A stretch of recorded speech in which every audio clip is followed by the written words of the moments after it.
ਅੱਜ ਬਾਬਾ ਨਾਮਦੇਵ ਜੀ ਮਹਾਰਾਜ ਦੇ ਪਾਵਨ ਸ਼ਬਦਾਂ ਦੀ ਆਰੰਭਤਾ ਹੋਈ ਹੈ। ਰਾਮਕਲੀ ਰਾਗ ਦੇ ਵਿੱਚ ਬਾਬਾ ਨਾਮਦੇਵ ਜੀ ਦੇ 4 ਸ਼ਬਦ ਪ੍ਰਾਪਤ ਹੁੰਦੇ ਹਨ ਤੇ ਚੌਹਾਂ ਦੇ ਵਿੱਚੋਂ ਅੱਜ ਵਾਲਾ ਸ਼ਬਦ ਪਹਿਲਾ ਸ਼ਬਦ ਹੈ। ਆਨੀਲੇ ਕਾਗਦ ਕਾਟੀਲੇ ਗੂਡੀ ਆਕਾਸ਼ ਮਦੇ ਭਰਮੀ ਅਲੇ पंच जना स्यों बात बतऊगा चीत सो डोरी राखी अले मन राम नामा बेदी अले जैसे कनक कला चित मांडी अले रहाओ। यह पावन शब्द बड़ा प्यारा शब्द है।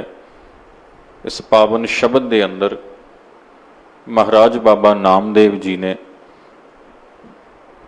गुरमत के अनुसार सिमरन की जुगत समझाई है। सतगुरु जी के सेवक ने सिमरन किवें करना, परमेश्वर की बंदगी किवें करनी, क्योंकि गुरबाणी दे विच सब तो वधेरे जोर जे किसी गल ते दिता गया तो नाम अभ्यास की गल है। साध संगत ते जिन्हां ने नाम ध्याया है उन्हां दी सिफत करदे पातशाह ने लिखिया, जिनी नाम ध्याया गए मशक्कत काल, नानक ते मुख उजले केती छुटी नाल। सतगुरु कहन लगे उजला मुख उन्हां दा ही हुंदा जिन्हां नाम ध्याया है, जिन्हां नाम सिमरिया है, जिन्हां नाम जपिया है। तो जदों नाम की गल हुंदी तो फिर कई बारी ना साध संगत धर्म के अंदर नाम जपण के तरीके वो प्रचलित हो जाते हैं जिन्हां दा जिक्र सतगुरु ने किथे कीता ही नहीं हुंदा। हालांकि जिन्हां तरीकों तो गुरु पातशाह ने वरजिया पिया हुंदा। सतगुरु जी के समय योगी लोग योग आसन करते सन, यौगिक क्रियावां दे राही अपने मन दियां इंद्रियां नूं रोकण दा यतन करते सन। ते जदों गुरु पातशाह नूं पुछया किसी ने, महाराज तुसी नहीं योगी, तुहाडे लई योग दे अर्थ की ने? ते सतगुरु ने बड़ा प्यारा बचन किया, जोग बनिया तेरा कीर्तन गाई। कहते भाई साडे लई परमेश्वर की सिफत गाउणी, रब जी की बंदगी करनी, इस तो वड्डा कोई योग नहीं है। सब तो वड्डा योग ही ये है। सो जिस भी तरीके नाल गल हुई महाराज जी ने वो जाते कीर्तन ते लिया के गल रोकी, जां नाम ते जां सिमरन ते जां बंदगी ते। गल इक्को ही हो रही है, शब्द वक्खो वखरे वरत ले जाते हैं प्रकरण के अनुसार। शेख फरीद जी महाराज इस्लाम धर्म दे विचों सन। उन्होंने अपनी सुरत बिरती नूं अल्लाह पाक दे चरनां नाल जोड़िया ते नाम की परंपरा भारती धर्म परंपरा दे विचों आ जाती है। इस्लाम दे विच इहदे लई शब्द वरत्या जाता बंदगी, ते शेख फरीद जी ने शब्द वरत लिया, शेख फरीद खैर दीजै बंदगी। हुण उत्थे ये मतलब नहीं है बई बंदगी का अर्थ कोई होर है, नाम का अर्थ कोई होर है। कई बारी ना भाषा ज्ञानी अखरां नूं लैके ते फिर भाषा के चक्कर च पै जाते हैं। वो आप भी उलझ जाते हैं ते संगत नूं भी उलझा देंदे ने। जबकि गुरबाणी का विशा बड़ा स्पष्ट है ते बड़ा सौखे रूप च गुरु साहब ने व्याख्यान किया। हुण समझना साध संगत आप जी ने बेनती नूं जिन्हां ਸਮਿਆਂ 'ਚ सतगुरु जी ने रब की सिफत वाहिगुरू की वडियाई बाणी रूप दे विच गायन की, लिखी, धर्म ग्रंथ की सिरजना की, उन्हां ਸਮਿਆਂ 'ਚ संस्कृत बोली नूं सब तो पवित्र मन्निया जांदा सी ते संस्कृत नूं देव भाषा आखिया जांदा सी ते संस्कृत दे पढ़न पढ़ाण दा विधान ਉੱਚੀਆਂ जातां दे लोकां तक राखवां रखिया होया सी। आम लोकी ना बोली पढ़ पाउंदे सन, सिख पाउंदे सन, ना ही उन्हां नूं धर्मां दी सोझी हुंदी सी। उस वेले गुरु साहब ने अपनी पावन रसना तो जो भी उपदेश उचारण किया, आम लोकां दी बोली विच उचारण किया, उन्हां दे शब्दां च उचारण किया। जिवें दे लोकां च बैठे वो बोली वो शब्द वरते गए। जे किसी थां दे उपर अरब लोक दे लोक बैठे सन, मुल्कां दे, ਜਿਹੜੇ अपनी बोली उधरली पछतो जो उधर बोलते सन वो बोलते। सच्चे पातशाह कहते ये भी तो सिरजनहार दे ही ने, इन्हां दी जुबान, इन्हां दी भाषा, इन्हां दा बोलन दा तरीका कोई होर आ, शब्द कोई होर ने, कल्याण इन्हां दा भी होना चाहिए। ते महाराज ने जदों किरपा की ते शब्द उस भाषा का उचार दिता। हुण जे अज आपां शब्द नूं पढ़ीए अपने लिए बड़ा बिखम है, कठिन है, क्योंकि आपां नूं भाषा नहीं आउंदी। गुरु जी लिखते ने, यक अर्ज गुफ्तम पेश तो दरगोश कुन करतार, हका कबीर करीम तू बेऐब परबदगार। हुण यही शब्द ना किसी अरबी इंसान के सामने पढ़ दो, दुबई के किसी शेख के सामने पढ़ देना, उन्होंने सुनद्या सुनद्या सारी समझ आ जाएगी, क्योंकि बोली उन्हां दी आ गई, शब्द उन्हां दी भाषा दे आ गए। हुण अपनी भाषा च शब्द वरत्या जांदा मन, नाम, मुक्ति, सिमरन, बैकुंठ, सचखंड, ते आपां इन्हां शब्दां नूं सुणदिआं सौखा समझ जांदे आ, क्योंकि रोज़ आपां शब्द सुनते हाँ, बोलते हाँ। तो सच्चे पातशाह जी ने जदों साडा आम लोगों का कल्याण किया ना, तो गुरुदेव जी ने किरपा की शब्दावली वरत लई। फिर तो बेनती करते हैं, जिहड़े भगत साहिबान ने उन्हां दे इलाके आपो अपने ने, इसलिए उन्होंने अपने इलाके च प्रचलित शब्दां नूं वरत लिया, उस बोली नूं वरत लिया, उस भाषा नूं वरत लिया। गुरु साहब ने जिवें दी संगत जिस इलाके की उन्हां कोल आई, उन्होंने समझाण दे लई वो भाषा, वो बोली वरत लई। गल इक्को ही है, भगत बाणी दे विच भी, गुरबाणी दे विच भी सिद्धांत इक्को ही आ, नुकते च फर्क नहीं है साध संगत। सो इस पावन शब्द के अंदर बाबा नामदेव जी महाराज उदाहरण दे रहे हैं।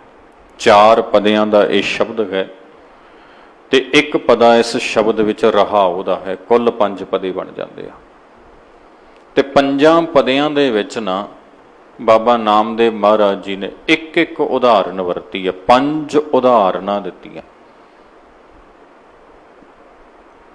5 उदाहरण दे के समझाया वा भी किसी तरीके राही गल समझ पै जाए। समझाया यह गया है, जदों सिख की सुरत गुरु चरणों विच जुड़ के परमेश्वर के नाम दे विच भिज जाती है ना, फिर वो इन्नी कु पवित्र हो जाती, उनके उपर माया, उनके उपर कोई विशा विकार, कोई भी अपना प्रभाव नहीं पा सकता हुंदा। सुरते ही आ, जे गुरु चरणों नालों टुट गई, फिर इनू सौखियां ही काबू किया जा सकता वा। ਭਾਈ ਗੁਰਦਾਸ ਜੀ ਨੇ ਨਾ ਇੱਕ ਬੜੀ ਪਿਆਰੀ ਜੀ ਗੱਲ ਕੀਤੀ, ਉਹ ਆਪਣੇ ਕਵਿਤਾਂ ਦੇ ਵਿੱਚ ਉਚਾਰਨ ਲੱਗੇ। ਉਹ ਕਹਿੰਦੇ, ਜੈਸੇ ਕਿਰਤਾਸ ਗਰ ਜਾਤ ਜਲ ਬੂੰਦ ਭਰੀ, ਕ੍ਰਿਤ ਸੰਬੰਧ ਜਲ ਮਧ ਸਾਵਧਾਨ ਹੈ। ਜੈਸੇ ਕੋਟ ਭਾਰ ਤੂਲ ਤਨਕ ਚਿਨੰਗ ਜਾਰੇ, तेल मेल दीपक में बाती विद्यमान है। जैसे लोहू बूढ़ जात सलल में डारत ही, काष्ट प्रसंग गंग सागर न मान है। तैसे जम काल ब्याल सगल संसार ग्रासै, सतगुर भेटत ही दासन दासान है। भाई साहब कहन लगे, जदों गुरु दे चरनां नाल जुड़ जाइए ना, जदों ये मन सतगुरु दे चरनां दा भौरा बन जाए ना, ते नाम दे विच टिक जाए, फिर सुरत दा बचा वेखो किवें हुंदा वा। उन्हां एक एक चीज़ नूं दो दो पक्षां तो वेखिया। वो कहंदे तुसीं ना एक कागज़ दा टुकड़ा लिओ, उहनूं पानी च सुੱਟ दिओ, ਉਹ ਸਾਡੇ ਵੇਖਦੇ ਵੇਖਦੇ ਪਾਣੀ ਨੂੰ ਹਿਲਾਈ ਜਾਣਾ, ਇੱਦਾਂ ਵੇਖਦੇ ਵੇਖਦੇ ਕਾਗਜ਼ ਦਾ ਟੁਕੜਾ ਗਲ ਜਾਏਗਾ, ਉਹਦੇ 'ਚ ਉਹ ਟੁਕੜੇ ਟੁਕੜੇ ਟੁਕੜੇ ਟੁਕੜੇ ਹੋ ਜਾਏਗਾ। ਕਾਗਜ਼ ਉਹੀ ਆ। ਭਾਈ ਸਾਹਿਬ ਕਹਿੰਦੇ ਤੁਸੀਂ ਇੰਜ ਕਰਨਾ, ਘੇ ਲੈ ਲੈਣਾ, ਉਹ ਕਾਗਜ਼ ਦੇ ਦੋਵੇਂ ਪਾਸੇ ਲਾ ਦੇਣਾ, ਹੁਣ ਉਸੇ ਕਾਗਜ਼ ਨੂੰ ਫਿਰ ਤੋਂ ਪਾਣੀ 'ਚ ਪਾਉਣਾ, ਤੇ ਹੁਣ ਉਹਨੂੰ ਰੱਖੋ, ਪਾਣੀ ਨੂੰ ਹਿਲਾਓ ਘੁਮਾਓ, ਜੋ ਮਰਜ਼ੀ ਕਰੋ, ਹੁਣ ਉਹ ਕਾਗਜ਼ ਨਹੀਂ ਗਲੇਗਾ। ਕਿਉਂ? ਕਿਉਂਕਿ ਉਹਦੀ ਸੁਰੱਖਿਆ ਕਵਚ ਬਣ ਗਈ। ਇੱਕ ਪਾਣੀ ਵੀ ਉਹੀ ਆ, ਕਾਗਜ਼ ਵੀ ਉਹੀ ਆ।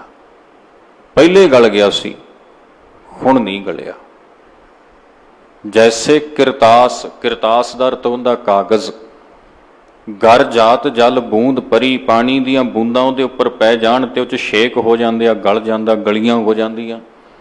ਕ੍ਰਿਤ ਸੰਬੰਧ ਜਲ ਮਧ ਸਾਵਧਾਨ ਹੈ, ਪਰ ਉਹ 'ਚ ਘੇ ਲਾ ਕੇ ਉਹਨੂੰ ਪਾਣੀ ਦੇ ਵਿੱਚ ਸੁੱਟ ਦੋ, ਨਹੀਂ ਗਲੇਗਾ, ਉਹਨੂੰ ਕੁਝ ਨਹੀਂ ਹੋਏਗਾ। ਭਾਈ ਸਾਹਿਬ ਸਮਝਾਉਂਦੇ ਆ, ਸਾਡੀ ਸੁਰਤ ਨਾ, ਸਾਡਾ ਮਨ ਜੇਕਰ ਗੁਰੂ ਦੇ ਚਰਨਾਂ ਤੋਂ ਟੁੱਟਿਆ ਨਾ, ਤੇ ਕਾਗਜ਼ ਦੇ ਟੁਕੜੇ ਦੇ ਵਾਂਗ ਆ, ਜੇ ਤੇ ਪਾਣੀ ਦੀਆਂ ਚੰਦ ਬੂੰਦਾਂ ਪਈਆਂ, ਉਹਨੇ ਸੁਰਾਖ ਕਰ ਦਿੱਤੇ। ਸਤਿਗੁਰੂ ਦੇ ਉਪਦੇਸ਼ ਨਾਲੋਂ ਟੁੱਟਿਆ ਇਹ ਮਨ ਉਸ ਕਾਗਜ਼ ਵਰਗਾ ਵਾ। ਮਾਇਆ ਦੀਆਂ ਚਾਰ ਕਣੀਆਂ ਕੀ ਇਸ ਮਨ ਤੇ ਪੈ ਗਈਆਂ, ਇਹ ਤੇ ਛੇਕ ਹੋ ਜਾਣਗੇ। ਇਹ ਤੇ ਮਾਇਆ ਦੇ ਵਿੱਚ ਹੀ ਪ੍ਰੇਰਿਆ ਜਾਏਗਾ। ਇੱਥੇ ਤ੍ਰਿਸ਼ਨਾ, ਲੋਭ, ਨਿੰਦਾ, ਪਤਾ ਨਹੀਂ ਕਿਹੜੇ ਕਿਹੜੇ ਪਾਸੇ ਦੌੜ ਪਏਗਾ। ਪਰ ਮਨ ਇਹੀ ਹੋਏਗਾ ਜੇ ਗੁਰੂ ਦੇ ਉਪਦੇਸ਼ ਦਾ ਲੇਪ ਇਸ ਮਨ ਤੇ ਕਰ ਦਿੱਤਾ ਜਾਏ ਨਾ, ਫਿਰ ਮਾਇਆ ਦੇ ਵਿੱਚ ਰਹਿੰਦਾ ਹੋਇਆ ਕਹਿ ਨਾਨਕ ਗੁਰ ਪ੍ਰਸਾਦੀ, ਜਿਨ੍ਹਾਂ ਲਿਵ ਲਾਗੀ ਤਿਨੀ ਵਿੱਚੇ ਮਾਇਆ ਪਾਇਆ। ਮਾਇਆ 'ਚ ਰਹਿੰਦੇ ਵੀ ਪਰਮੇਸ਼ਰ ਨੂੰ ਪ੍ਰਾਪਤ ਕਰ ਲੈਂਦੇ ਨੇ। ਪਰ ਕਿਵੇਂ ਜੀ? ਗੁਰ ਪ੍ਰਸਾਦੀ, ਗੁਰੂ ਦੀ ਕਿਰਪਾ ਨਾਲ, ਜਿਨ੍ਹਾਂ ਲਿਵ ਲਾਗੀ, ਜਿਨ੍ਹਾਂ ਦੀ ਲਿਵ ਲੱਗ ਗਈ।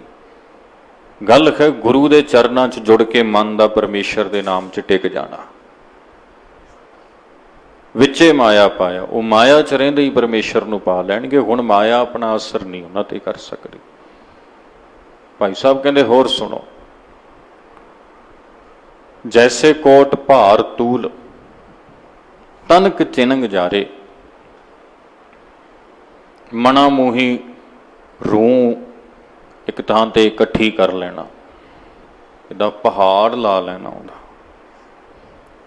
ਤੇ ਅੱਗ ਦੀ ਇੱਕ ਨਿੱਕੀ ਜਿਹੀ ਚਿੰਗਾੜੀ ਉਹਦੇ 'ਚ ਸਿੱਟ ਦੇਣੀ। ਵੇਖਦਿਆਂ ਹੀ ਵੇਖਦਿਆਂ ਮਨਾ ਮੂੰਹੀ ਰੂਹ ਨੂੰ ਅੱਗ ਦੀ ਨਿੱਕੀ ਜਿਹੀ ਚਿੰਗਾੜੀ ਭਸਮ ਕਰ ਦੇਗੀ।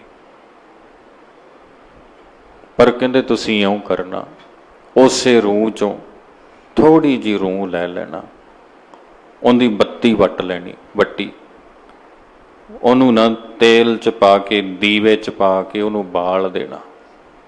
ਪਹਿਲੇ ਚਿੰਗਾੜੀ ਸੀ ਨਿੱਕੀ ਜਿਹੀ, ਹੁਣ ਤੁਸੀਂ ਮਾਚਿਸ ਤੋਂ ਤੀਲੀ ਨੂੰ ਬਾਲ ਕੇ ਉਹਦੇ ਮੂੰਹ ਨੂੰ ਅੱਗ ਲਾ ਦਿਓ। ਰੂਹ ਉਹੀ ਆ, ਹੁਣ ਸਾਰੀ ਰਾਤ ਉਹ ਜਲੀ ਜਾਏਗੀ ਤਾਂ ਵੀ ਉਹ ਬੱਤੀ ਖਤਮ ਨਹੀਂ ਹੋਏਗੀ। ਸਵੇਰ ਨੂੰ ਵੇਖੋਗੇ ਹੋ ਸਕਦਾ ਦੀਵੇ ਦੇ ਵਿੱਚ ਬੱਤੀ ਪਈ ਹੋਵੇ। ਪਹਿਲੇ ਰੂਹ ਸੀ, ਮਣਾ ਮੂੰਹੀ ਸੀ, ਇੱਕ ਨਿੱਕੀ ਜਿਹੀ ਚਿੰਗਾੜੀ ਨੇ ਭਸਮ ਕਰ ਦਿੱਤੀ। ਹੁਣ ਥੋੜੀ ਜਿਹੀ ਰੂਹ ਆ, ਸਾਰੀ ਰਾਤ ਉਹਨੂੰ ਅੱਗ ਲੱਗੀ ਰਹੀ ਫਿਰ ਵੀ ਖਤਮ ਨਹੀਂ ਹੋਈ। ਉਹੀ ਰੂਹ ਆ ਜੀ।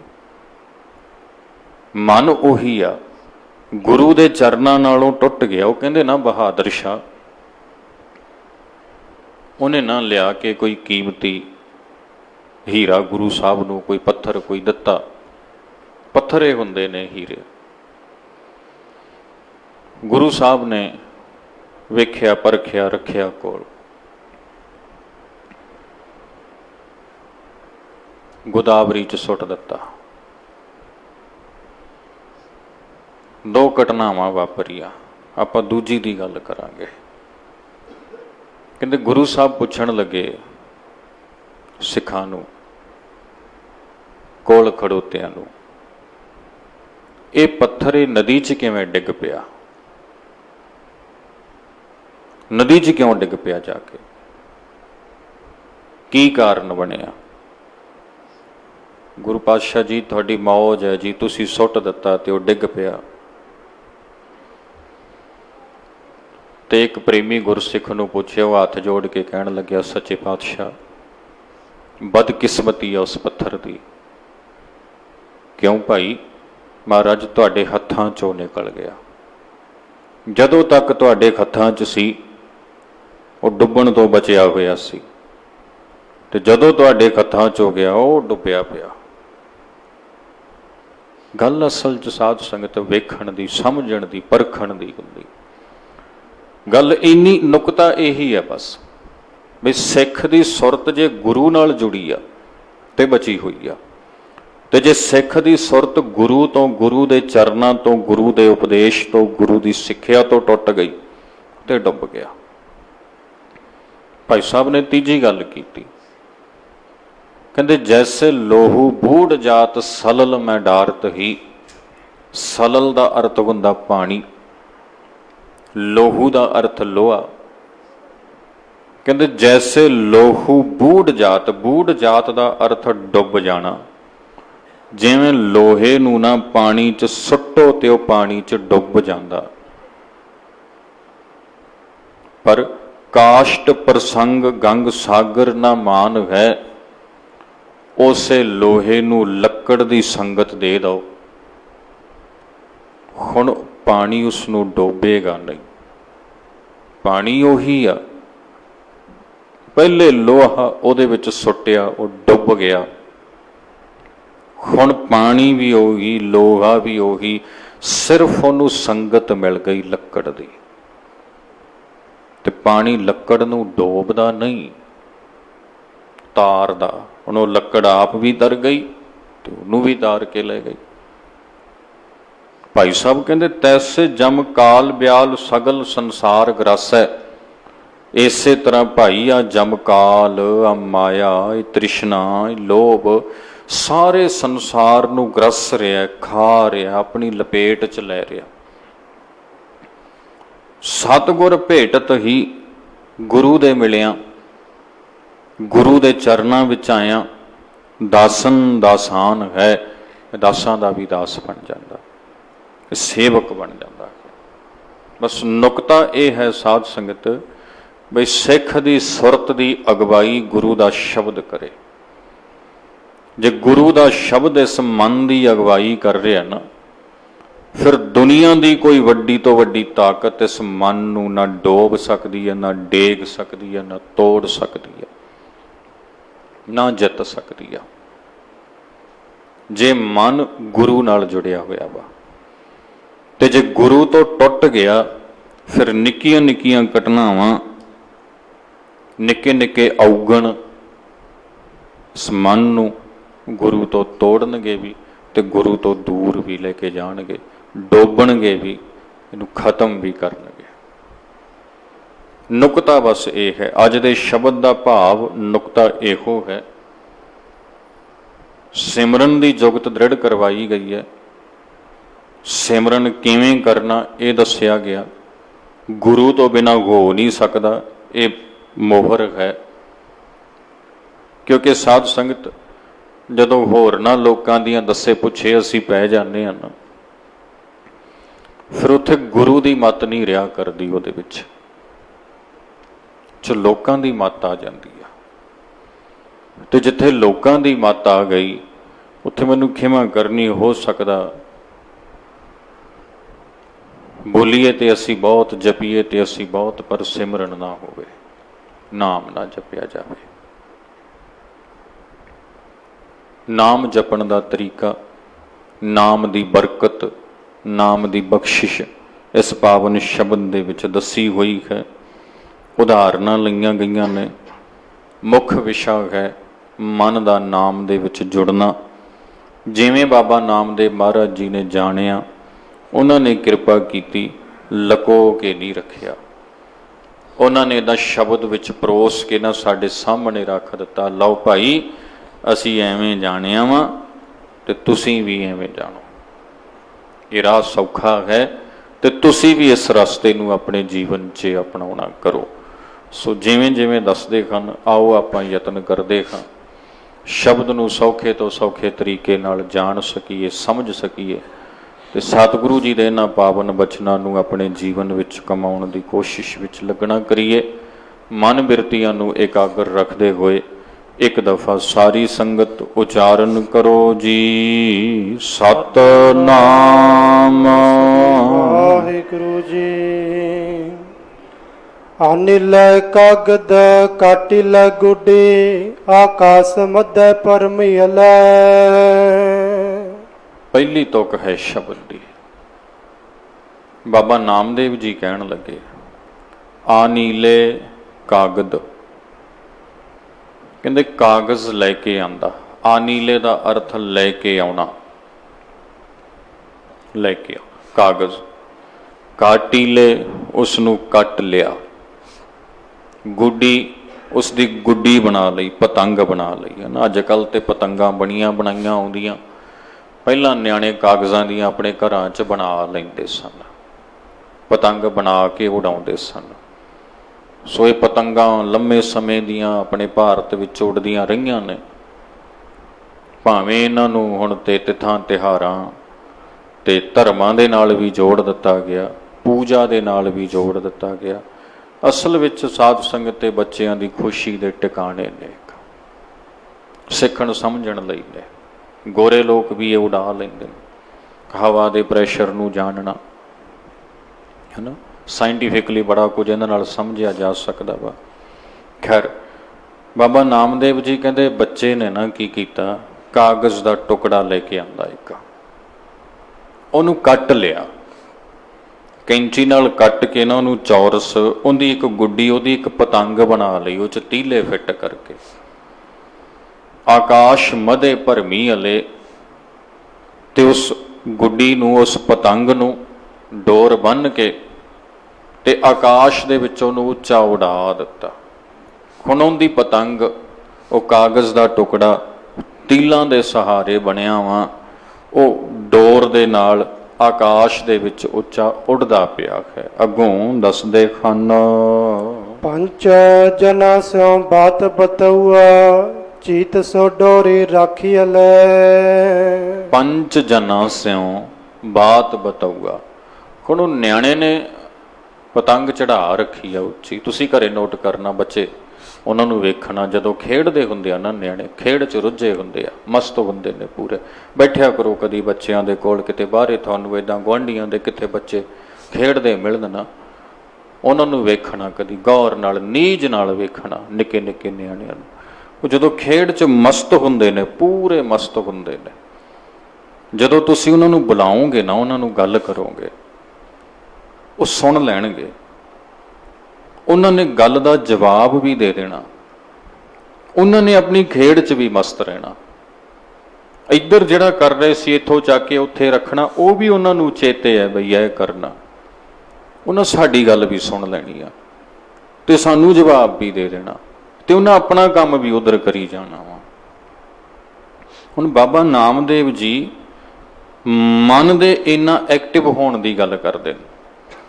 ਕਹਿਣ ਲੱਗੇ ਪੰਜ ਜਨਾਂ ਸਿਉ ਬਾਤ ਬਤਊਆ।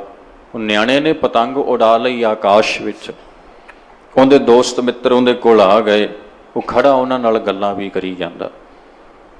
ਚੀਤ ਸੋ ਡੋਰੀ ਰਾਖੀ ਅਲੇ, ਪਰ ਆਪਣਾ ਚਿੱਤ ਨਾ ਪਤੰਗ ਦੀ ਡੋਰੀ 'ਚ ਟਿਕਾ ਕੇ ਰੱਖਿਆ ਹੋਇਆ ਉਹਨੇ। ਜਦ ਹੀ ਉਹਦੇ ਹੱਥਾਂ ਨੂੰ ਇਹ ਅਹਿਸਾਸ ਹੋਇਆ ਵੀ ਡੋਰੀ ਘੁੰਮ ਰਹੀ ਆ ਜਾਂ ਡੋਰੀ ਢਿੱਲੀ ਹੋ ਰਹੀ ਆ, ਉਹ ਜਦ ਹੀ ਪਤੰਗ ਵੱਲ ਵੇਖਦਾ। ਉਹਦਾ ਸਾਰਾ ਚਿੱਤ ਉਸ ਡੋਰੀ 'ਚ ਹੁੰਦਾ ਵਾ। ਬਾਬਾ ਨਾਮਦੇਵ ਜੀ ਕਹਿੰਦੇ ਚੀਜ਼ ਨੂੰ ਵੇਖੋ, ਇਹ ਤੋਂ ਸਿੱਖਣ ਦੀ ਕੋਸ਼ਿਸ਼ ਕਰੋ। ਸਿੱਖਣਾ ਕੀ ਹੈ? ਆਪ ਜੀ ਦੱਸਦੇ ਹਨ, ਮਨ ਰਾਮ ਨਾਮਾ ਵਿਦਿਆਲੇ। ਮਨ ਰਾਮ ਨਾਮਾ ਬੇਦੀਅਲੇ।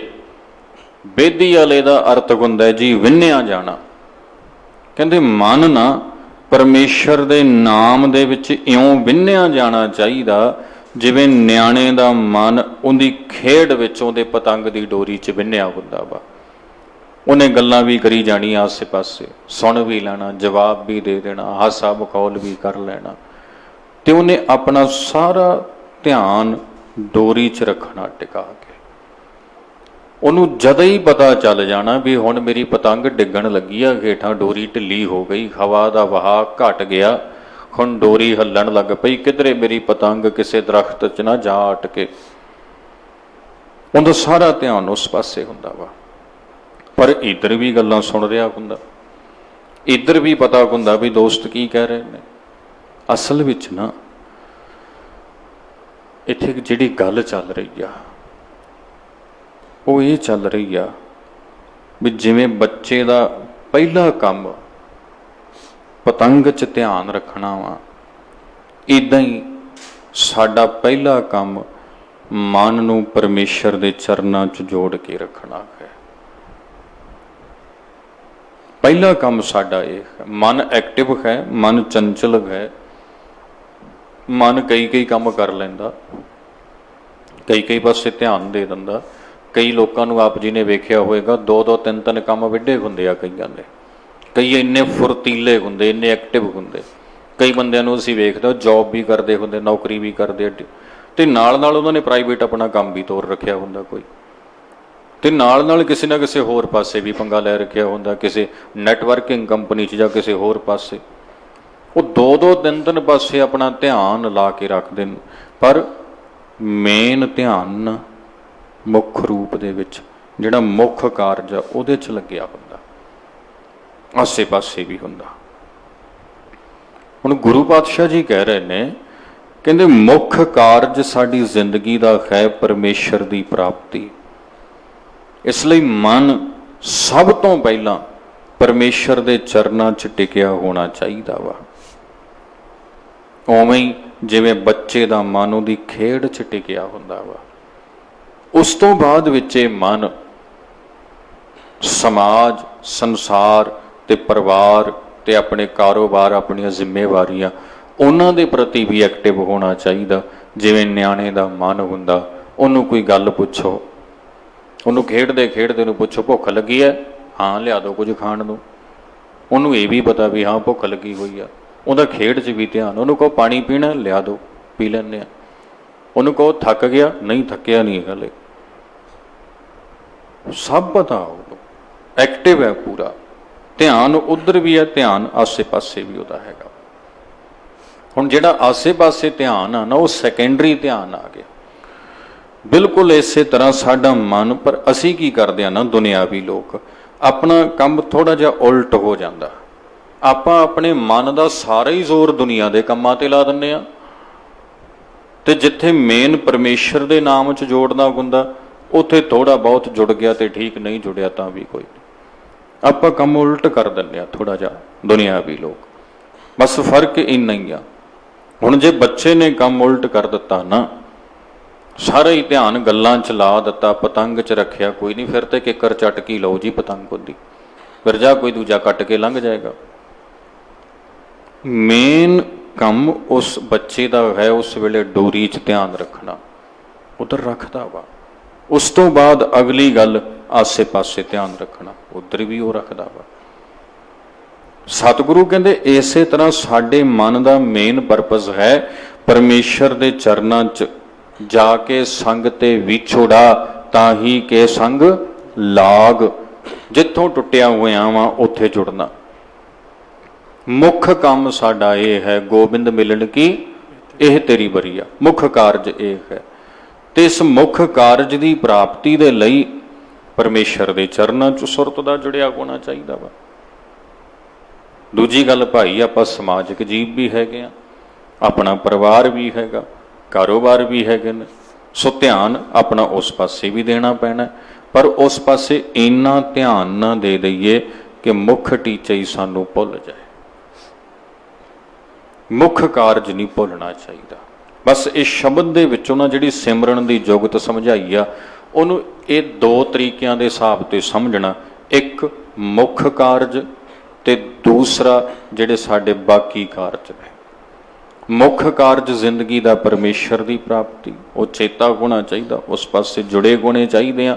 ਤੇ ਜਿਹੜੇ ਬਾਕੀ ਸਾਡੇ ਦੁਨਿਆਵੀ ਕਾਰਜ ਨੇ ਉਹਨਾਂ ਪ੍ਰਤੀ ਵੀ ਅਸੀਂ ਸੁਚੇਤ ਰਹਿ ਕੇ ਚੱਲਣਾ ਕਰੀਏ, ਪਰ ਉਹਨਾਂ 'ਚ ਇੰਨਾ ਨਾ ਅਟਕ ਜਾਈਏ ਵੀ ਸਾਡਾ ਸਾਰਾ ਧਿਆਨ ਦੁਨਿਆਵੀ ਕੰਮਾਂ 'ਚ ਹੀ ਲੱਗ ਜਾਏ, ਪਰਮੇਸ਼ਰ ਦੇ ਚਰਨਾਂ 'ਚੋਂ ਬਿਰਤੀ ਉਖੜੇ ਜਾਵੇ, ਤੁਰ ਜੁੜ ਹੀ ਨਾ ਸਕੇ। ਗੁਰੂ ਪਾਤਸ਼ਾਹ ਇਸ ਰੂਪ 'ਚ ਸਮਝਾ ਰਹੇ ਨੇ, ਕਹਿੰਦੇ ਮਨ ਰਾਮ ਨਾਮਾ ਬੇਦੀ ਅਲੇ। ਅਗਲੀ ਤੁਕ ਵਿੱਚੋਂ ਫਿਰ ਤੋਂ ਉਦਾਹਰਣ ਦਿੰਦੇ ਖਾਨ। ਜੈਸੇ ਕਨਕ ਕਲਾ ਚਿਤ ਮੰਡੀ ਅਲੇ ਰਹਾਉ। ਜੈਸੇ ਕਨਕ ਕਲਾ ਚਿਤ ਮੰਡੀ ਅਲੇ। ਕਨਕ ਕਲਾ, ਕਨਕ ਕਲਾ ਦਾ ਅਰਥ ਹੁੰਦਾ ਜੀ ਸੁਨਿਆਰੇ ਦਾ ਕੰਮ। ਬਾਬਾ ਨਾਮਦੇਵ ਜੀ ਕਹਿੰਦੇ ਜਿਵੇਂ ਕਿਸੇ ਸੁਨਿਆਰ ਦੀ ਦੁਕਾਨ ਤੇ ਜਾਓ ਨਾ, ਉਹ ਗਾਂ ਸਾਡੇ ਜਾਂਦਿਆਂ ਨੂੰ ਆਪਣਾ ਗਹਿਣਾ ਘੜਨ ਲੱਗਿਆ ਹੋਵੇ, ਕੁਝ ਬਣਾਉਣ, ਕੋਈ ਚੈਨੀ, ਕੋਈ ਛਾਪ, ਕੁਝ ਬਣਾਉਣ ਲੱਗਿਆ ਹੋਵੇ, ਉਹ ਤੇ ਉਹ ਦੁਕਾਨ ਤੇ ਗਏ ਉਹਦੀ ਤੇ। ਹੁਣ ਸੁਨਿਆਰੇ ਦਾ ਕੰਮ ਕੀ ਆ? ਉਹਨੇ ਗਹਿਣਾ ਵੀ ਬਣਾਉਣਾ, ਉਹਨੇ ਗਾਹਕ ਵੀ ਅਟੈਂਡ ਕਰਨਾ। ਹੁਣ ਜੇ ਬਣਾ ਰੱਖੀ ਜਾਵੇ, ਗਾਹਕਾਂ ਵੱਲ ਧਿਆਨ ਇਹ ਨਾ ਦੇਵੇ, ਫਿਰ ਵੀ ਠੀਕ ਨਹੀਂ ਜੀ। ਬਾਬਾ ਜੀ ਕਹਿੰਦੇ ਕਿਤੇ ਪਹਿਲੀ ਉਦਾਹਰਣ ਤੋਂ ਇਹ ਨਾ ਸਮਝ ਲਿਓ ਪਤੰਗ ਵਾਲੀ ਉਦਾਹਰਣ ਤੋਂ। ਹੁਣ ਇੱਥੇ ਸੁਨਿਆਰੇ ਦੀ ਉਦਾਹਰਣ ਦੇ ਦਿੱਤੀ। ਗਹਿਣੇ ਬਣਾਉਣ 'ਚ ਇੰਨਾ ਬਿਜ਼ੀ ਨਾ ਹੋ ਜਾਏ ਵੀ ਦੁਕਾਨ ਤੇ ਗ੍ਰਾਹਕ ਆਏ ਨੇ ਉਧਰ ਧਿਆਨ ਹੀ ਨਾ ਦੇਵੇ, ਇੰਨਾ ਉਸ ਪਾਸੇ ਇੰਨਾ ਨਾ ਲੱਗ ਜੀ ਵੀ ਤੈਨੂੰ ਉਹ ਪਤਾ ਹੀ ਨਾ ਲੱਗੇ ਕੌਣ ਗ੍ਰਾਹਕ ਆਇਆ। ਇਕੱਲੇ ਬਣਾ ਕੇ ਵੀ ਕੀ ਕਰੇਗਾ ਜੇ ਵੇਚੇ ਹੀ ਨਾ, ਵੇਚਣ ਵਾਲੇ ਪਾਸੇ ਧਿਆਨ ਹੀ ਨਹੀਂ ਦਿੱਤਾ। ਜੈਸੇ ਕਨਕ ਕਲਾ ਚਿਤ ਮੰਡੀ ਅਲੇ ਜਾਓ ਤੇ ਉਹ ਗਹਿਣਾ ਬਣਾਉਣ ਲੱਗਿਆ ਹੋਵੇ ਤੇ ਸਾਨੂੰ ਜਾਂਦਿਆਂ ਵੇਖ ਕੇ ਆਖੇਗਾ ਆਓ ਜੀ ਬੈਠੋ ਜੀ, ਜੀ ਆਇਆਂ ਨੂੰ। ਆਪਣਾ ਗਹਿਣਾ ਵੀ ਬਣਾਈ ਜਾਏਗਾ ਤੇ ਨਾਲ ਆਖੇਗਾ ਦੱਸੋ ਜੀ ਕਿੱਦਾਂ ਆਏ ਹੋ, ਕੀ ਸੇਵਾ ਕਰੀਏ, ਕੀ ਦਿਖਾਈਏ, ਕੀ ਲੈ ਕੇ ਜਾਣਾ। ਪੁੱਛੀਏ ਭਾਈ ਕੀ ਰੇਟ ਚੱਲਦਾ ਅੱਜ ਕੱਲ੍ਹ, ਉਹ ਦੱਸ ਦੇਗਾ ਜੀ ਇੰਨੇ ਹਜ਼ਾਰ ਨੂੰ ਚੱਲਦਾ ਵਾ ਤੋਲਾ। ਅੱਛਾ, ਤੇ ਫਿਰ ਦਿਖਾਓ ਕੋਈ। ਉਹਨੇ ਉਹ ਜਿੱਦਾਂ ਦੀ ਚੀਜ਼ ਚਾਹੀਦੀ ਉਹ ਵੀ ਚੱਕ ਕੇ ਅੱਗੇ ਰੱਖ ਦੇਣੀ ਤੇ ਉਹਨੇ ਆਪਣਾ ਉਹ ਕੰਮ ਵੀ ਕਰੀ ਜਾਣਾ। ਕਰ ਰਿਹਾ ਨਾ ਉਹ ਦੋਵੇਂ ਕੰਮ ਇੱਕੋ ਸਮੇਂ, ਉਹ ਕਰ ਰਿਹਾ। ਪਰ ਅਸੀਂ ਭੁੱਲ ਜਾਂਦੇ ਹਾਂ ਸਾਧ ਸੰਗਤ ਵੀ ਸਾਡੀ ਜ਼ਿੰਦਗੀ ਦਾ ਮੁੱਖ ਟੀਚਾ ਇਹਦੀ ਸਫਲਤਾ, ਗੋਬਿੰਦ ਮਿਲਣ ਕੀ ਇਹ ਤੇਰੀ ਬਰੀਆ। ਤੇ ਅਸੀਂ ਦੁਨਿਆਵੀ ਕੰਮਾਂ 'ਚ ਇੰਨੇ ਕੁ ਖਚਤ ਹੋ ਜਾਂਦੇ ਹਾਂ, ਸਾਡਾ ਸਾਰਾ ਹੀ ਧਿਆਨ ਦੁਨਿਆਵੀ ਕੰਮਾਂ 'ਚ ਹੀ ਉਲਝ ਕੇ ਰਹਿ ਜਾਂਦਾ। ਬਸ ਪ੍ਰਭੂ ਦੇ ਚਰਨਾਂ 'ਚ ਸੁਰਤ ਜੁੜ ਹੀ ਨਹੀਂ ਪਾਉਂਦੀ ਹੁੰਦੀ। ਉਸ ਪਾਸੇ ਲੱਗਣਾ, ਉਸ ਪਾਸੇ ਜੁੜਨਾ ਇਹ ਚੇਤਾ ਹੀ ਨਹੀਂ ਆਉਂਦਾ ਵੀ ਇਹ ਵੀ ਕਾਰਜ ਕਰਨਾ ਹੈ। ਸੋ ਮਹਾਰਾਜ ਜੀ ਇੱਦਾਂ ਦੱਸਦੇ ਹਨ, ਅੱਗੋਂ ਫਿਰ ਉਦਾਹਰਣ ਦਿੰਦੇ ਹਨ। ਆਨੀ ਲੈ ਕੁੰਭ ਭਰਾਈ ਲੈ ਉਦਕ ਰਾਜ ਕੁਆਰ ਪਰੰਦੀ ਰਹਿ। ਆਨੀ ਲੈ ਕੁੰਭ ਭਰਾਈ ਲੈ ਉਦਕ ਰਾਜ ਕੁਆਰ ਪੁਰੰਦਰੀਏ। ਪੁਰੰਦਰੀਏ ਆਨੀਲੇ ਦਾ ਅਰਥ ਫਿਰ ਤੋਂ ਲੈ ਕੇ ਆਉਣਾ ਹੈ ਨਾ। ਪਹਿਲਾਂ ਲਿਖਿਆ ਸੀ ਕਾਗਦ, ਪਰ ਇੱਥੇ ਲਿਖਿਆ ਕੁੰਭ। ਕੁੰਭ ਦਾ ਅਰਥ ਤੁਸੀਂ ਸਮਝਦੇ ਹੋ ਘੜਾ। ਬਾਬਾ ਨਾਮਦੇਵ ਜੀ ਕਹਿੰਦੇ ਪਾਣੀ ਲੈ ਕੇ ਆਉਣ ਵਾਸਤੇ ਨਾ ਬੀਬੀਆਂ ਮਾਈਆਂ ਉਹ ਘੜਾ ਆਪਣੇ ਸਿਰ ਤੇ ਧਰ ਕੇ ਲੈ ਕੇ ਜਾਂਦੀਆਂ ਨੇ। ਅੱਜ ਕੱਲ੍ਹ ਤੇ ਆਪਣੇ ਘਰਾਂ 'ਚ ਪਾਣੀ ਉਪਲਬਧ ਹੋ ਗਿਆ, ਸਾਧ ਸੰਗਤ, ਮੋਟਰਾਂ ਲੱਗੀਆਂ, ਫਿਲਟਰ ਲੱਗੇ, ਆਰਓ ਸਿਸਟਮ ਲੱਗੇ ਨੇ, ਸਾਫ਼ ਕਰਕੇ ਪੀ ਲਈਦਾ ਵਾ।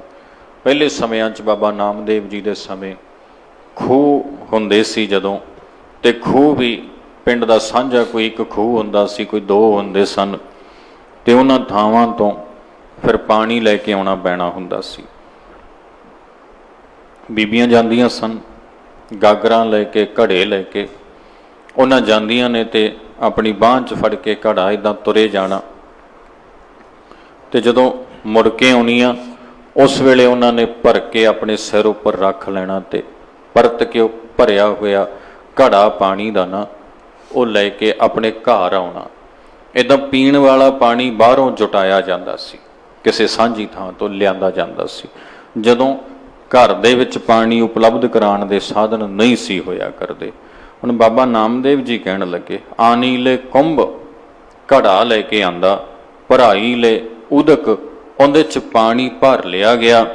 ਰਾਜਕੁਆਰ ਪੁਰੰਦਰੀਏ, ਬੱਚੀਆਂ, ਕੰਨਿਆਵਾਂ, ਲੜਕੀਆਂ ਉਹ ਰਾਜ ਦੇ ਵਿੱਚ ਲੰਘਦੀਆਂ ਨੇ ਰਾਹਾਂ ਤੋਂ, ਤੇ ਇਦਾਂ ਉਹ ਘੜਾ ਪਾਣੀ ਦਾ ਭਰ ਕੇ ਲਿਆਉਂਦੀਆਂ ਕੰਨ।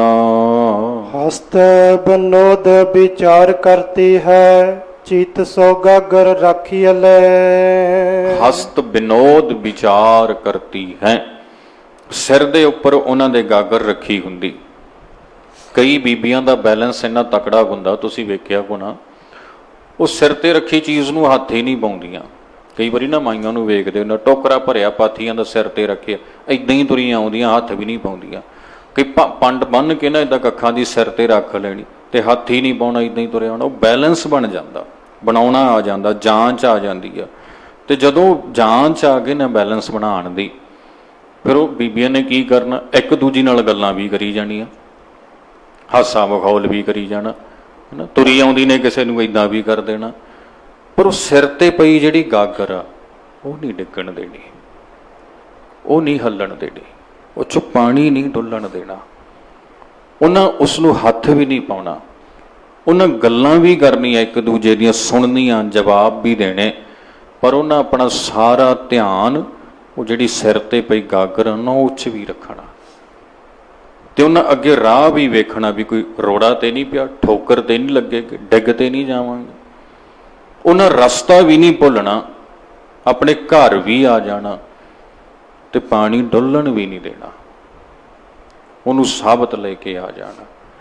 ਹੁਣ ਜੇ ਇਹ ਹੋ ਸਕਦਾ, ਜੇ ਉਹ ਬੱਚੀਆਂ, ਬੀਬੀਆਂ ਇਹ ਕਰ ਸਕਦੀਆਂ ਨੇ, ਉਹ ਰਸਤਾ ਵੀ ਚੇਤਾ ਰੱਖ ਲੈਂਦੀਆਂ ਨੇ, ਉਹ ਘਰ ਵੀ ਨਹੀਂ ਭੁੱਲਦੀਆਂ, ਉਹ ਠੋਕਰ ਵੀ ਨਹੀਂ ਖਾਂਦੀਆਂ, ਉਹ ਗੱਲਾਂ ਵੀ ਇੱਕ ਦੂਜੇ ਦੀਆਂ ਸੁਣ ਕੇ ਜਵਾਬ ਦਿੰਦੀਆਂ, ਤੇ ਉਹ ਪਾਣੀ ਵੀ ਨਹੀਂ ਡੁੱਲਣ ਦਿੰਦੀਆਂ, ਧਿਆਨ ਆਪਣਾ ਉਹਦੇ 'ਚ ਵੀ ਰੱਖਦੀਆਂ ਨੇ।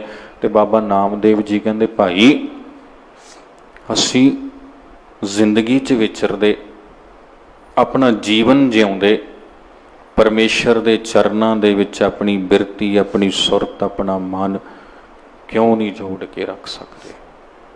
ਅਸੀਂ ਕਿਉਂ ਨਹੀਂ ਧਿਆਨ ਜੋੜ ਸਕਦੇ?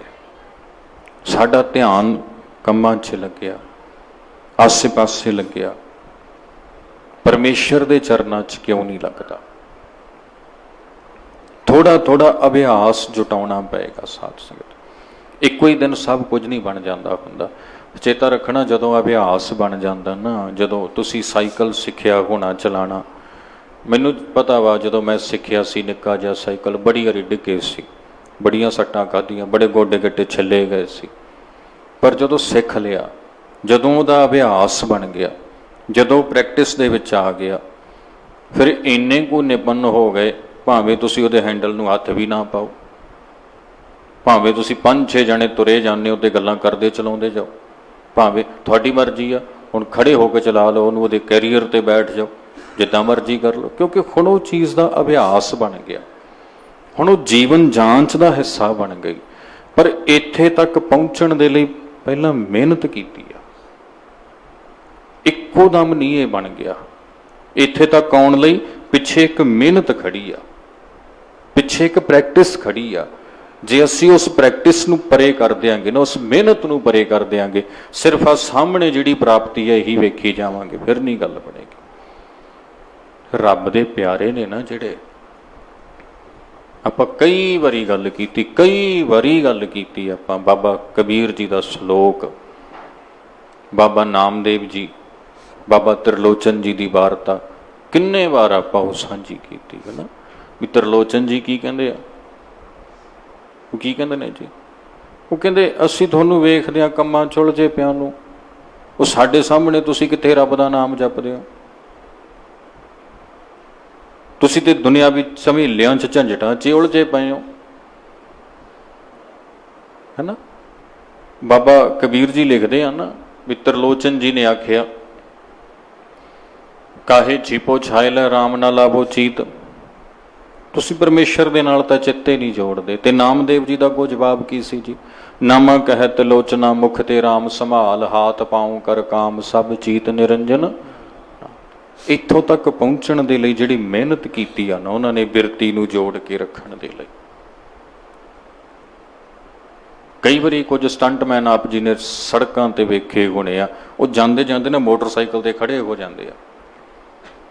ਹੁਣ ਇੱਥੋਂ ਤੱਕ ਪਹੁੰਚਣ ਲਈ ਇੰਨਾ ਬੈਲੈਂਸ, ਇੰਨੀ ਇਕਾਗਰਤਾ ਲਈ ਕਿੰਨੀ ਮਿਹਨਤ ਕੀਤੀ ਹੋਏਗੀ। ਰੱਬ ਦਾ ਪਿਆਰਾ ਸਾਨੂੰ ਇਉਂ ਲੱਗਦਾ ਸਾਹਮਣੇ ਬੈਠਾ ਵੀ ਤੇ ਸੌਖਾ ਹੀ ਹੈ ਜੀ ਕੰਮ, ਪਰ ਬਿਰਤੀ ਨੂੰ ਇਕਾਗਰ ਕਰਨ ਦਾ ਜਿਹੜਾ ਅਭਿਆਸ ਹੁੰਦਾ ਨਾ, ਉਹਦੀ ਆਪਣੀ ਇੱਕ ਕੀਮਤ ਹੁੰਦੀ ਹੈ ਸਾਧ ਸੰਗਤ, ਜਿਹੜੀ ਸਾਨੂੰ ਦਿਸਦੀ ਨਹੀਂ ਹੁੰਦੀ ਤੇ ਨਾ ਅਸੀਂ ਉਹ ਚੀਜ਼ ਵੇਖੀ ਹੁੰਦੀ, ਨਾ ਵੇਖੀ ਹੁੰਦੀ। ਸਾਨੂੰ ਤੇ ਸਿਰਫ ਸਾਹਮਣੇ ਬਣਿਆ ਬਣਾਇਆ ਦਿਸ ਰਿਹਾ ਹੁੰਦਾ, ਉਹਨਾਂ ਦਾ ਜੀਵਨ, ਉਹਨਾਂ ਦੀ ਵਡਿਆਈ, ਉਹਨਾਂ ਦੀ ਉਸਤਤ, ਉਹਨਾਂ ਦੀ ਉਪਮਾ, ਪਰ ਉੱਥੋਂ ਤੱਕ ਪਹੁੰਚਣ ਲਈ ਜਿਹੜਾ ਅਭਿਆਸ ਆ ਪਿੱਛੇ ਖੜੋਤਾ, ਜਿਹੜੀ ਮਿਹਨਤ ਪਿੱਛੇ ਖੜੋਤੀ ਆ, ਉਹ ਨਹੀਂ ਦਿਸ ਰਹੀ ਹੁੰਦੀ। ਉਹ ਬਹੁਤ ਜ਼ਿਆਦਾ ਹੁੰਦੀ, ਅਸਲ ਕੀਮਤ ਉਸ ਦੀ ਹੁੰਦੀ ਸਾਰੀ, ਉਸ ਮਿਹਨਤ ਦੀ, ਉਸ ਅਭਿਆਸ ਦੀ, ਉਸ ਪ੍ਰੈਕਟਿਸ ਦੀ। ਤੇ ਬਾਬਾ ਜੀ ਇਹ ਪਾਵਨ ਸ਼ਬਦ ਵਿੱਚੋਂ ਸਾਨੂੰ ਇਹ ਦੱਸਦੇ ਪਏ ਨੇ, ਕਹਿੰਦੇ ਉਹ ਗਈਆਂ ਮਟਕਾ ਲੈ ਕੇ, ਉਹਨਾਂ ਭਰਿਆ ਪਾਣੀ, ਉਹ ਹੱਸਦੀਆਂ ਖੇਡਦੀਆਂ ਮਜ਼ਾਕ ਕਰਦੀਆਂ ਘਰ ਨੂੰ ਆ ਗਈਆਂ, ਨਾ ਰਸਤਾ ਭੁੱਲੀਆਂ, ਨਾ ਠੋਕਰ ਲੱਗੀ, ਨਾ ਪਾਣੀ ਡੁੱਲਿਆ। ਕਿਉਂ? ਕਿਉਂਕਿ ਉਹਨਾਂ ਦਾ ਧਿਆਨ ਪਾਣੀ 'ਚ ਵੀ ਸੀ, ਰਸਤੇ 'ਚ ਵੀ ਸੀ, ਤੇ ਰਾਹ 'ਚ ਪਈਆਂ ਚੀਜ਼ਾਂ 'ਚ ਵੀ ਸੀ, ਤੇ ਗੱਲਾਂ 'ਚ ਵੀ ਸੀ ਜੋ ਕਰਦੀਆਂ ਸਨ। ਮੁੱਖ ਰੂਪ ਦੇ ਵਿੱਚ ਉਹਨਾਂ ਦਾ ਧਿਆਨ ਪਾਣੀ 'ਚ ਸੀ, ਜੋ ਗਾਗਰ ਭਰ ਕੇ ਧਰੀ ਹੋਈ ਸੀ ਸਿਰ ਤੇ। ਸਾਡਾ ਮੁੱਖ ਰੂਪ 'ਚ ਧਿਆਨ ਪਰਮੇਸ਼ਰ ਦੇ ਚਰਨਾਂ 'ਚ ਚਾਹੀਦਾ, ਧਿਆਨ ਦੁਨੀਆ 'ਚ ਵੀ ਚਾਹੀਦਾ, ਦੁਨਿਆਵੀ ਕੰਮਾਂ 'ਚ ਵੀ ਚਾਹੀਦਾ, ਪਰਿਵਾਰਕ ਜ਼ਿੰਮੇਵਾਰੀਆਂ 'ਚ ਵੀ ਚਾਹੀਦਾ, ਪਰ ਮੁੱਖ ਰੂਪ ਦੇ ਵਿੱਚ ਪ੍ਰਭੂ ਪ੍ਰਾਪਤੀ, ਇਹ ਟੀਚਾ ਹੋਣਾ ਚਾਹੀਦਾ। ਅੱਗੋਂ ਆਪ ਜੀ ਦੱਸਦੇ ਹਨ, ਮੰਦਰ ਏਕ ਦੁਆਰ ਦਸ ਜਾ ਕੇ, ਗਊ ਚਰਾਬਨ ਛਾਡੀ ਲੈ। ਮੰਦਰ ਏਕ, ਕਹਿੰਦੇ ਇੱਕ ਮੰਦਰ ਹੈ ਭਾਈ, ਇੱਕ ਇਮਾਰਤ ਹੈ, ਉਹਦੇ 10 ਦਰਵਾਜ਼ੇ ਹਨ। ਸਿੱਧੀ ਜੀ ਗੱਲ ਸਰੀਰ ਦੀ ਗੱਲ ਹੋ ਰਹੀ ਆ।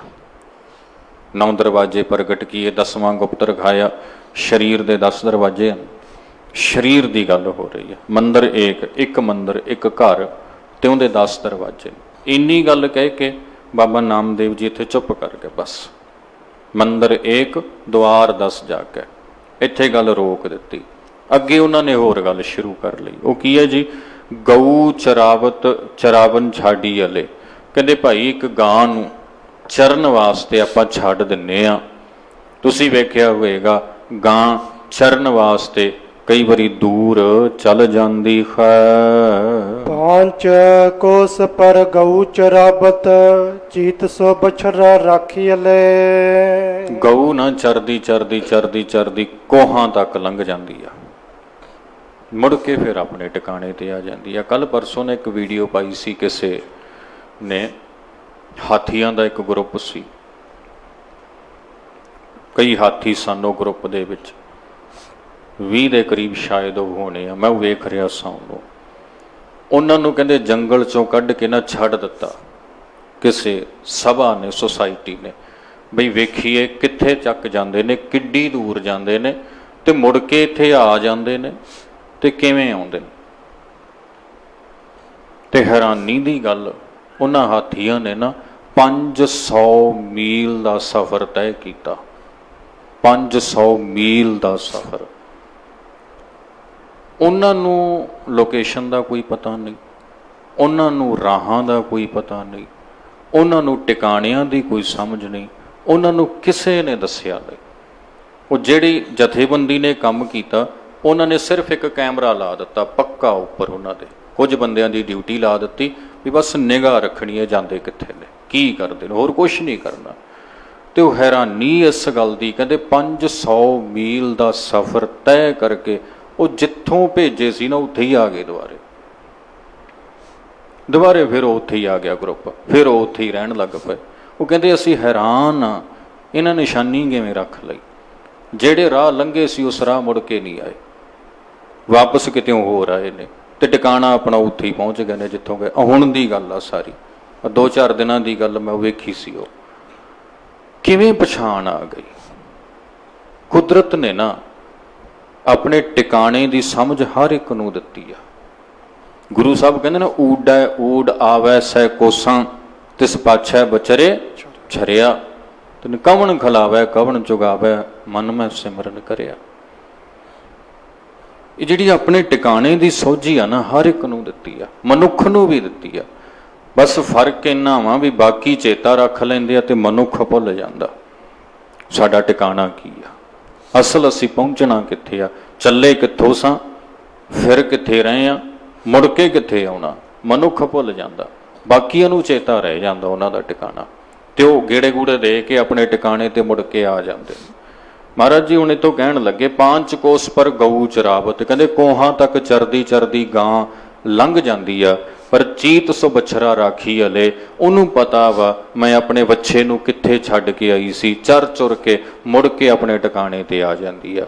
ਹੁਣ ਇੱਥੋਂ ਜਿਹੜੀ ਗੱਲ ਵਿਚਾਲੇ ਛੱਡ ਕੇ ਗਏ ਸੀ ਨਾ, ਸਮਝਣਾ ਆਪਾਂ ਉਹ ਆ, ਮੰਦਰ ਏਕ ਦੁਆਰ 10 ਜਾ ਕੇ। ਹਾਂ, ਇੱਕ ਸਾਡਾ ਮੰਦਰ ਜਿਹਦੇ 10 ਦਰਵਾਜ਼ੇ ਨੇ, ਇਹਦੇ 'ਚ ਇੱਕ ਮਨ ਆ, ਮਨ ਗਾਂ ਦੇ ਵਾਂਗ ਇਹ ਵੀ ਚਰਦਾ ਫਿਰਦਾ ਆਸੇ ਪਾਸੇ। ਇਹ ਆਪਣਾ ਨਾ ਟਿਕਾਣਾ ਭੁੱਲ ਗਿਆ, ਬਸ ਮੈਂ ਕਿੱਥੋਂ ਚੱਲਿਆ ਸਾਂ ਤੇ ਮੈਂ ਪਹੁੰਚਣਾ ਕਿੱਥੇ ਆ, ਇਹਨੂੰ ਇਹਦੇ ਟਿਕਾਣੇ ਤੇ ਲੈ ਕੇ ਆਉਣਾ। ਤੇ ਉਹ ਟਿਕਾਣਾ ਹੈ ਜੀ ਪਰਮੇਸ਼ਰ ਦੇ ਚਰਨ। ਅੰਤਲੇ ਪਦੇ ਵਿੱਚ ਦੱਸਦੇ ਖਾਨ, ਕਹਿਤ ਨਾਮ ਦਿਓ ਸੁਨੋ ਤਲੋਚਨ, ਬਾਲਕ ਪਾਲਨ ਪੌੜੀਆਂ ਲੈ। ਕਹਿਤ ਨਾਮ ਦਿਓ ਸੁਨੋ ਤਿਲੋਚਨ, ਬਾਬਾ ਨਾਮਦੇਵ ਜੀ ਕਹਿ ਰਹੇ ਨੇ। ਇੱਥੇ ਵੀ ਪਿਆਰ ਨਾਲ ਬਾਬਾ ਤ੍ਰਿਲੋਚਨ ਜੀ ਦਾ ਨਾਮ, ਤ੍ਰਿਲੋਚਨ ਜੀ ਸੁਣੋ, ਨਾਮ ਦੀ ਗੱਲ ਕਰਦੇ ਹੋ ਨਾ, ਸੁਣੋ।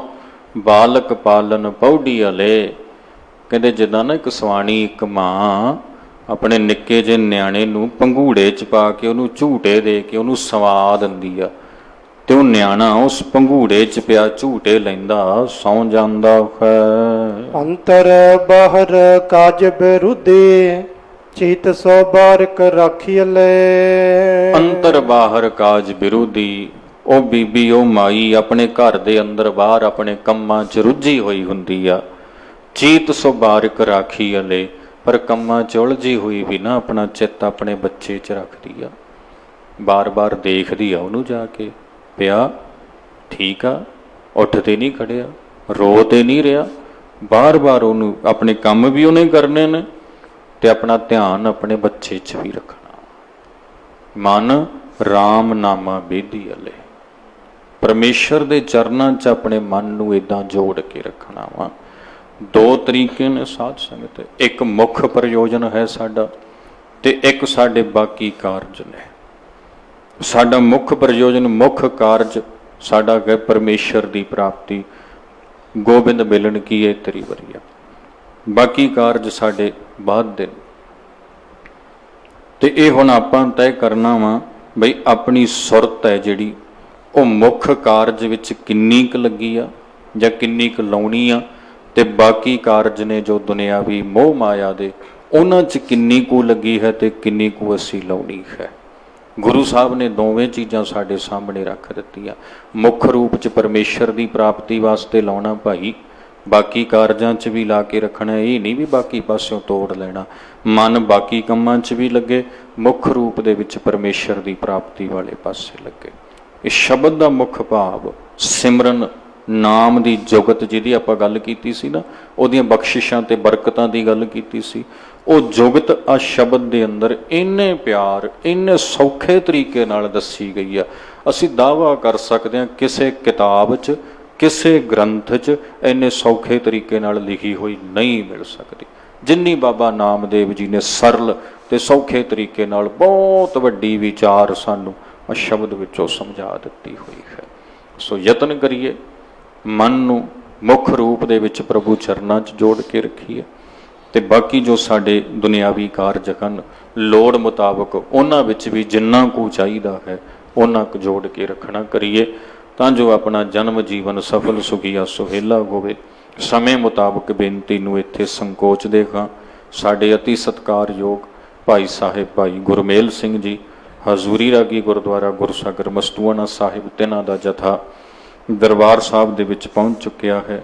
ਇਸੇ ਤਰ੍ਹਾਂ ਆਪ ਸਿੱਖ ਸੰਗਤਾਂ ਨੂੰ ਪ੍ਰੇਮ ਤੇ ਇਕਾਗਰਤਾ ਨਾਲ ਗੁਰ ਸ਼ਬਦ ਕੀਰਤਨ ਸਰਵਣ ਕਰਵਾਉਣਾ ਹੈ। ਸੋ ਭਾਈ ਸਾਹਿਬ ਕਹਿ ਰਹੇ ਨੇ ਵੀ ਸੰਗਤ ਨੂੰ ਇਹੀ ਸ਼ਬਦ ਕੀਰਤਨ ਰੂਪ 'ਚ ਸੁਣਾਵਾਂਗੇ। ਮਨ ਰਾਮ ਨਾਮਾ ਬੇਦੀ ਵਾਲੇ ਜੈਸੇ ਕਨਕ ਕਲਾ ਚਿਤ ਮਾਂਡੀ ਵਾਲੇ। ਸੋ ਇਸੇ ਤਰ੍ਹਾਂ ਆਪ ਜੀ ਨੇ ਇਕਾਗਰਤਾ ਨਾਲ ਇਹ ਸ਼ਬਦ ਭਾਈ ਸਾਹਿਬ ਹੋਣਾ ਦੇ ਜਥੇ ਪਾਸੋਂ ਸਰਵਣ ਕਰਨਾ। ਸਤਿਗੁਰੂ ਮਿਹਰ ਕਰਨ, ਸਰਬੱਤ ਸਾਧ ਸੰਗਤ ਦੀ ਹਾਜ਼ਰੀ, ਚੱਲਿਆ ਹੋਇਆ ਕਦਮ ਕਦਮ ਲੇਖੇ ਲਾਉਣ, ਇੰਨੀ ਬੇਨਤੀ ਆਪ ਜੀ ਨੇ ਪ੍ਰਵਾਨ ਕਰਨੀ। ਭੁੱਲ ਚੁੱਕ ਲਈ ਖਿਮਾ ਕਰਨੀ ਜੀ। ਕਹਿਤ ਨਾਮ ਦਿਓ ਸੁਨਤ ਲੋਚਨ, ਬਾਲਕ ਪਾਲਨ ਪੌਡੀਅਲੇ, ਅੰਤਰ ਬਾਹਰ ਕਾਜ ਬਰੁਦੇ, ਚੀਤ ਸੋ ਬਾਰਿਕ ਰੱਖੀਅਲੇ। ਵਾਹਿਗੁਰੂ ਜੀ ਕਾ ਖਾਲਸਾ, ਵਾਹਿਗੁਰੂ ਜੀ ਕੀ ਫਤਿਹ।